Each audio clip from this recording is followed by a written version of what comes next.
समांगम में भाग लेने के लिए अगर एक भी योद्धा वल्लवराज से जा रहा है तो यहाँ की औरतों के मन में जलती बदले की आग की वजह से है।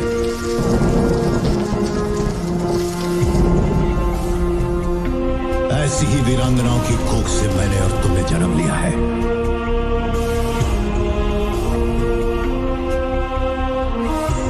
वल्लुवनाथ की स्त्रियों को ये अधिकार नहीं कि वो अपने पति के इस बलिदान पर आंसू बहाए।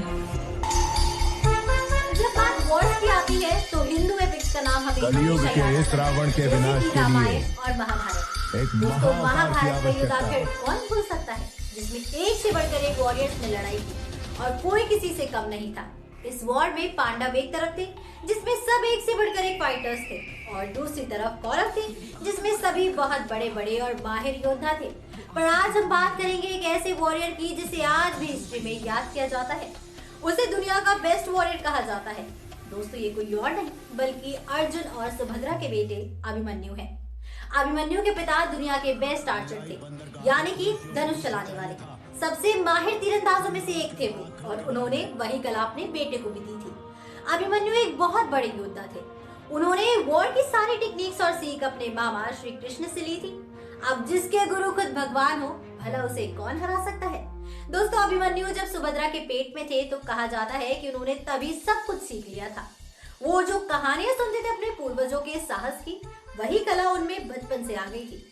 जब अर्जुन और सुभद्रा आपस में बात कर रहे थे तब अर्जुन सुभद्रा से युद्ध के बारे में बातचीत कर रहे थे कि चक्रव्यूह कैसा होता है और कैसे हम उसे तोड़ सकते हैं। दोनों बात कर ही रहे थे और सुभद्रा बहुत ध्यान से सुन रही थी।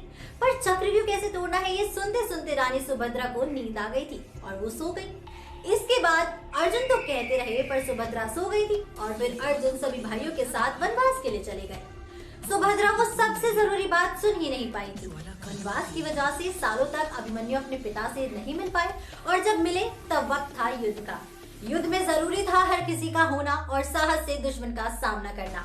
और देखा जाए तो पांडवों की तरफ से कोई भी ऐसा डरपोक नहीं था, सब बहुत ही बड़े साहसी थे। फिर एक दिन जब अर्जुन युद्ध में नहीं जा पाए तब उनकी जगह अभिमन्यु ने कमान संभाली थी।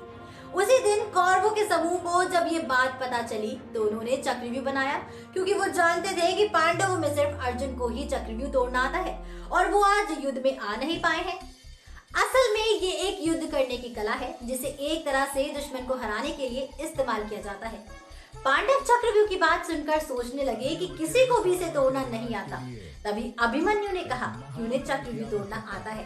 सब ये बात सुनकर हैरान थे कि उन्हें इतनी बड़ी और अच्छी कला किसने सिखाई। फिर अभिमन्यु ने बताया कि जब वो सुभद्रा के पेट में थे तब उनके पिता उनकी माँ को कहानी सुना रहे थे चक्रव्यूह की। उन्होंने सारी कहानी सुन ली थी और उन्हें पता है कि चक्रव्यूह को कैसे तोड़ा जाता है, लेकिन आखिर में बाहर कैसे निकलना है वो नहीं सुन पाए थे, क्योंकि सुभद्रा कुमारी सुनते सुनते बीच में ही सो गई थी। इसलिए अभिमन्यु को नहीं पता था कि आखिर में इससे कैसे निकलना है। चक्रव्यूह तोड़ना तो उन्होंने सीख लिया था पर चक्रव्यूह से बाहर निकलना वो नहीं सीख पाए। लेकिन पांडव ये सुनकर बहुत खुश हुए और उन्हें अभिमन्यु पर पूरा यकीन था। अभिमन्यु ने सबका आशीर्वाद लेकर युद्ध में जाना ही सही समझा। अभिमन्यु तैयार थे और युद्ध भूमि पर आते ही उन्होंने एक एक करके सारे चक्रव्यूह तोड़ दिए। उनकी हिम्मत देखकर कौरवों के होश उड़ गए थे।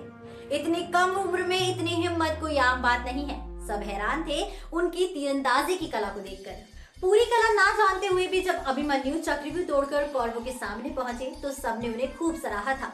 लेकिन कौरवों ने होशियारी से अच्छा इंसान बनकर उन्हें गले लगाकर उनकी पीठ में खंजर भी घोंप दिया था। अभिमन्यु वहीं बेहोश हो गए थे। फिर एक एक करके सबने उनके साथ धोखा किया और उनकी मौत हो गई थी। दोस्तों, जब अभिमन्यु के शरीर को लाया गया तो श्री कृष्ण ने कहा कि अभिमन्यु इतिहास का सबसे बड़ा योद्धा था, क्योंकि इतनी कम उम्र में भी बिना कोई अनुभव के सिर्फ हिम्मत के साथ उसने जिस तरह से लड़ाई की, जिस तरह से दूसरे योद्धाओं का सामना किया, वैसे आज तक कभी इतिहास में देखा ही नहीं गया था।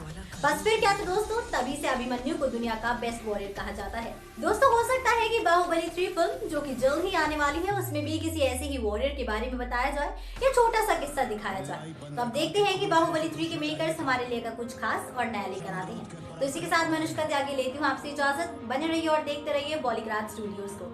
हमारी आज की राइटर है क्षमा श्री दुबे।